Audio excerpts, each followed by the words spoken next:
Now, what if God came and spoke to mankind, spoke to everybody, and basically made a suggestion? This is how I want you to run your life. I know that this is going to be a better way for you guys to get along and stuff like that. And this is what I suggest you do. I won't force it upon you, but this is what I suggest you do.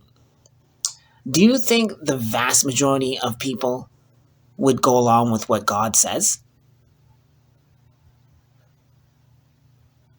Probably a good amount of people will, but there's a good chunk of people that won't because they'll have to drastically change their lives, their lifestyle and everything like that. Definitely. They'll have to drastically change what they're doing currently, and there's a lot of people that will resist this.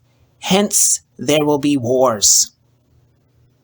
Okay, we already know what we need to do. We need to get along with one another and respect one another, obviously.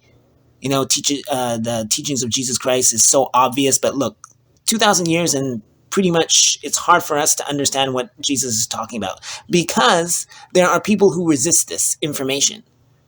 Respect thy neighbor and stuff like that, but he's black, gay. That's a woman. I don't care. That person's like just a different religion than me, different race than me. I don't want to like get along with them. Like, what's up with that, right? So we would still be fighting, even if God came down and said, "This is how I want you to live your life." There are people who would resist it. And there are people who would say that, "Oh no, that's the Antichrist," and stuff like that. They'll come up with some kind of excuse not to follow God's suggestion.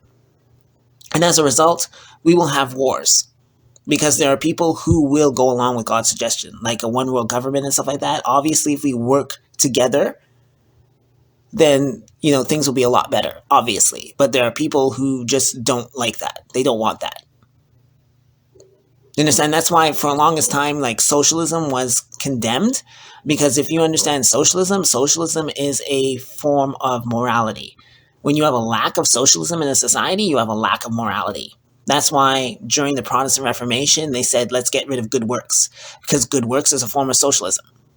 Let's get rid of good works. And we know that action speaks louder than words. No. Let's take the words, which is faith, and good works, which is action. Let's get rid of that and just have faith. And we know the KKK, what did they do? They believe in Jesus Christ, but they were committing all these kind of crimes. So there are backwards people out there, and that's why we have to, we have to have all these wars. We have to all have all these fights because there's people out there that want to do what they want to do. They want to have the freedom, because freedom is basically chaos. There's really no such thing as freedom. We all have rules. There's laws. There's regulations that we have to follow. Policies that we have. Come on.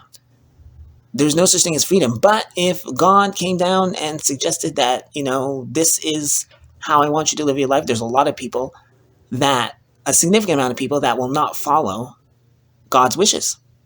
As a result, we're going to have to fight these people, which is what we're doing now.